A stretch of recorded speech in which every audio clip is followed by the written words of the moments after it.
ആഭരണ വൈവിധ്യങ്ങളിലെ പുതുമകൾ കൊണ്ടും സുത്യർഹമായ സേവനം കൊണ്ടും ജനഹൃദയങ്ങൾ കീഴടക്കി Sara Golden Diamonds Edavanna. Sara Golden Diamonds, CPA junction, Edavanna. Branded ഉൽപ്പന്നങ്ങൾക്ക് വിലക്കുറവ് വാഗ്ദാനങ്ങളിൽ മാത്രമല്ല. സിഗ്മ ഷോറൂം സന്ദർശിക്കൂ. Sigma Electronics Gallery, Edavanna, Edavannappara, Areekode, Manjeri, Nilambur. ആഘോഷം ഏതു തന്നെയായാലും ആഭരണം Hiba Golden Diamonds. Singapore, Rajkot antique, ethnic moulded ഡിസൈനുകളുടെ വൈവിധ്യ collections. Hiba Golden Diamonds, opposite Federal Bank, Edavanna. അതിശയിപ്പിക്കുന്ന വിലക്കുറവുമായി ലോകോത്തര ബ്രാൻഡുകളുടെ vitrified digital floor tiles, ceramic and vitrified digital wall tiles, Emirates tiles and sanitaries, near Seethi Haji bridge, Nilambur road, Edavanna. Eranad നിയോജക മണ്ഡലം പട്ടയ അസംബ്ലി സംഘടിപ്പിച്ചു.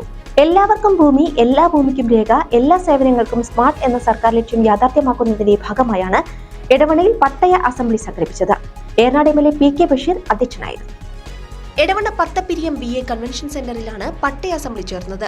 സംസ്ഥാനത്തെ ഭൂവുടമകളുടെ പട്ടയങ്ങളുമായി ബന്ധപ്പെട്ട പ്രശ്നങ്ങൾക്ക് വിവിധ തലങ്ങളിൽ തീരുമാനമെടുക്കേണ്ട കേസുകൾ കണ്ടെത്തി ആയതിൽ ഉദ്യോഗസ്ഥ തലത്തിൽ പരിഹരിക്കാനാവാത്ത വിഷയങ്ങളുണ്ടെങ്കിൽ അത്തരം കേസുകൾ സർക്കാർ തലത്തിൽ തീരുമാനമെടുക്കുന്നതിനായി പട്ടയ ഡാഷ്ബോർഡിൽ ഉൾപ്പെടുത്തി പരിഹാരം കാണുന്ന നടപടികൾ സ്വീകരിക്കുന്നതിനാണ് സംസ്ഥാനത്ത് ഇത്തരത്തിൽ പട്ടയ അസംബ്ലികൾ സംഘടിപ്പിക്കുന്നത്. മണ്ഡലത്തിലെ വാർഡ് അടിസ്ഥാനത്തിലുള്ള വിവിധ പട്ടയങ്ങളുമായി ബന്ധപ്പെട്ടുള്ള പ്രശ്നങ്ങൾ ചർച്ച ചെയ്യുകയും അവയിൽ പരിഹാരം കാണുന്നതിനായി ഒരു മാസ്റ്റർ പ്ലാൻ തയ്യാറാക്കുന്നതിനും സർക്കാർ തലത്തിൽ പരിഹാരം കാണേണ്ട വിഷയങ്ങൾ കണ്ടെത്തി അത്തരം കേസുകൾ സർക്കാർ തലത്തിൽ തീരുമാനം കൈക്കൊള്ളുന്നതിനായി പട്ടയ ഡാഷ്ബോർഡിൽ ഉൾപ്പെടുത്തി നടപടികൾ സ്വീകരിക്കുന്നതിനുള്ള തീരുമാനവും ചർച്ച ചെയ്യുന്നതാണ്. കൂടാതെ ഏറനാട് മണ്ഡലത്തിലെ വില്ലേജ് ഓഫീസുകൾ ഹൈടെക് വില്ലേജ് ഓഫീസുകളാക്കി ഉയർത്തുന്നതിന് സ്വീകരിക്കേണ്ട നടപടികളെക്കുറിച്ചും യോഗത്തിൽ ചർച്ച ചെയ്തു. പട്ടയ അസംബ്ലി ഇതിനു മുമ്പ് നമ്മൾ കൂടിയിരുന്നു. ബഹുമാനായ റവന്യൂ മന്ത്രി ശ്രീ K. രാജൻ കേരളത്തിൻ്റെ റവന്യൂ മന്ത്രിയായതിനു ശേഷം ഒരുപാട് പ്രായോഗിക തലത്തിൽ ഒരുപാട് ബുദ്ധിമുട്ടുകൾ ഉണ്ടായിരുന്ന ഒരുപാട് പ്രശ്നങ്ങൾക്ക് പരിഹാരം കാണുന്നതിന് വേണ്ടി സംസ്ഥാന തലത്തിലും ജില്ലാ തലത്തിലും MLAമാരും റവന്യൂ സെക്രട്ടറിയും ലാൻഡ് റവന്യൂ കമ്മീഷണറും റവന്യൂ വകുപ്പിലെ ഉന്നത ഉദ്യോഗസ്ഥന്മാരുടെ മീറ്റിംഗ് നിരന്തരമായി കൂടാറുണ്ട്. ഒരു 6 മാസം കൂടുമ്പോൾ റവന്യൂ അസംബ്ലി എന്ന് പറഞ്ഞിട്ട് MLAമാരുടെ സാന്നിധ്യത്തിൽ അതാത് ജില്ലയിലെ MLAമാരെ വിളിച്ചു കൂട്ടി ഒരു മീറ്റിംഗ് നടത്താറുണ്ട്. അതിൻ്റെയൊക്കെ ഭാഗമായിട്ട് പിന്നീട് അത് താഴെ തട്ടിലേക്ക് വരികയും ഗ്രാമപഞ്ചായത്തിലെ മെമ്പർമാരെയും അതുപോലെ തന്നെ റവന്യൂ ഉദ്യോഗസ്ഥന്മാരും കൂടി അതാത് നിയോജകമണ്ഡലത്തിലെ അതാത് പഞ്ചായത്തുകളിലെ അതാത് വില്ലേജുകളിലെ പട്ടയ സംബന്ധിച്ച പ്രശ്നങ്ങൾ, ഭൂമി സംബന്ധമായ പ്രശ്നങ്ങൾ, അല്ലെങ്കിൽ മറ്റുള്ളവർക്ക് വേറെ എന്തെങ്കിലും റവന്യൂ ഡിപ്പാർട്ട്മെൻറ്റിൽ നിന്നോ വില്ലേജ് ഓഫീസിൽ നിന്നോ എന്തെങ്കിലും പേപ്പറുകൾ കിട്ടാനുള്ള ബുദ്ധിമുട്ടുകളുണ്ടെങ്കിൽ അതിനൊക്കെ ഒരു പരിഹാരം കാണുന്നതിനും അത് എന്നെ ഒരു തീരുമാനം എടുക്കുന്നതിനും ഇവിടുന്ന് തീരുമാനമെടുക്കാൻ കഴിയാത്ത കാര്യങ്ങൾ മേലധികാരികൾക്ക് വിടുന്നതിനും വേണ്ടിയിട്ടാണ് ഇതുപോലെയുള്ള പട്ടയ അസംബ്ലികൾ സംഘടിപ്പിക്കുന്നത്. നമുക്ക് ഒരുപാട് പ്രശ്നം എന്ന് പറഞ്ഞാൽ നമുക്ക് ഇല്ല പ്രശ്നം ഇവിടെ ഒന്ന് എടവണ്ണ വില്ലേജിൽ, വെറ്റിലപ്പാറ വില്ലേജിൽ, അതുപോലെ തന്നെ ചാലിയാർ പഞ്ചായത്തിൽ, അകമ്പാടം വില്ലേജിൽ, കുറുമ്പലങ്കോട് വില്ലേജിൽ ഒക്കെയാണ് നമുക്ക് ചെറിയ ചെറിയ പ്രശ്നങ്ങളെന്ന് വെച്ചാൽ 50 കൊല്ലം 60 കൊല്ലം ഒക്കെ അവിടെ താമസമാക്കിയ ആൾക്കാർക്ക് ഒരു സുപ്രഭാതത്തിൽ 2009 മുതൽ പിന്നീട് അതിന് നികുതി സ്വീകരിക്കുന്നില്ല. ചില ഭൂമികൾക്ക് പട്ടയം ലഭിക്കുന്നില്ല. അതൊരു നിരന്തരമായ ഒരു പ്രശ്നമാണ്. അപ്പം ഇതിന് ഇന്നലെ എൻ്റെ അടുത്തപ്പോൾ ചാത്തല്ലൂരിൽ കേസ് വന്നു, ഊർങ്ങാട്ടി വെറ്റിലപ്പാറിന് കേസ് വന്നു. അപ്പോൾ ഇതിലൊക്കെ അല്ല പ്രശ്നം വെച്ചിട്ട് ഏതെങ്കിലും ഒരുത്തം കൊണ്ടേക്കാണ്ട് അത് വനഭൂമി അങ്ങനെ ഹൈക്കോടതി കേസ് വന്നു. കേസ് കൊടുക്കുമ്പം ആ കേസിന് കക്ഷി ചേർക്കും ഫോറസ്റ്റ് ഡിപ്പാർട്ട്മെൻറ്റ്, റവന്യൂ ഉദ്യോഗസ്ഥന്.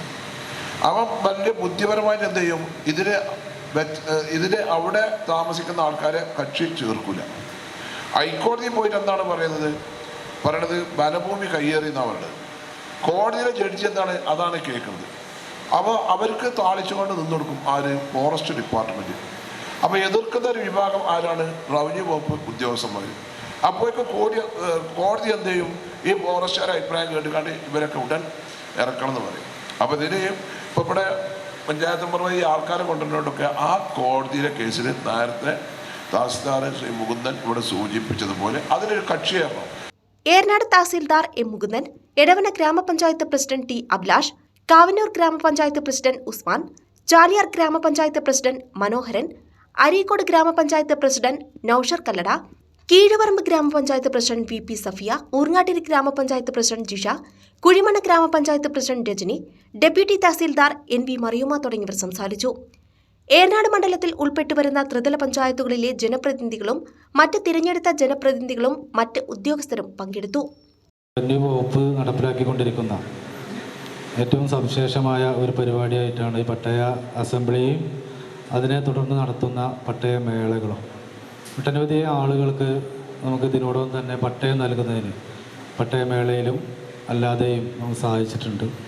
നേരത്തെ MLA സൂചിപ്പിച്ച പോലെ ഈ സാങ്കേതികത്തിൽ കുടുങ്ങിക്കിടക്കുന്ന ഒട്ടനവധി ഫയലുകൾ ആ ചുവപ്പ് നാടയിൽ കുടുങ്ങി സാധാരണക്കാരായ ആളുകൾക്ക് പട്ടയം കൊടുക്കാൻ 2 സെൻറ്റ് മുതൽ 4-5 സെൻറ്റൊക്കെ ഉള്ള വളരെ പരമദരിദ്രരായിട്ടുള്ള സാധാരണക്കാർക്ക് പട്ടയം നൽകുന്നതിനുള്ള സാങ്കേതികതയൊക്കെ പരമാവധി മാറ്റിക്കൊണ്ടാണ് ഈ റവന്യൂ മന്ത്രി ശ്രീ K. രാജൻ അവരുടെ നേതൃത്വത്തിലുള്ള റവന്യൂ വകുപ്പ് പ്രവർത്തിച്ചു കൊണ്ടിരിക്കുന്നത്.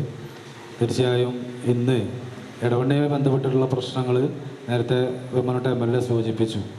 നമ്മുടെ ചാത്തല്ലൂർ പ്രദേശത്താണ് കുറേ വർഷങ്ങളായുള്ള പ്രയാസം. വനഭൂമി ആണ് എന്ന് പറഞ്ഞുകൊണ്ട് പട്ടയം അല്ലെങ്കിൽ നികുതി അടച്ചു കൊടുക്കാൻ പറ്റാത്ത സ്ഥലം. അതിൻ്റെ വിശദമായിട്ടുള്ള പരാതി MLA കൈവശം കൊടുത്തിട്ടുണ്ട്. കഴിഞ്ഞ പട്ടയ അസംബ്ലിയിലും നമ്മൾ ഈ കാര്യം സൂചിപ്പിച്ചിട്ടുള്ളതാണ്. വലിയ ഒരു ശ്രദ്ധ ആ കാര്യത്തിൽ തഹസിൽദാരുടെ ഭാഗത്തുനിന്ന് ഉണ്ടാവണമെന്നാണ് അഭ്യർത്ഥിക്കാനുള്ളത്. തീർച്ചയായും ആ പ്രദേശത്ത് 5 സെൻറ്റ് സ്ഥലം മുതലുള്ള ആളുകൾക്ക് 2009 മുതൽ നികുതി അടക്കാൻ പറ്റാത്ത സാഹചര്യം. പട്ടയ അസംബ്ലി കൊണ്ട് ഗവൺമെൻറ് ഉദ്ദേശിക്കുന്നത്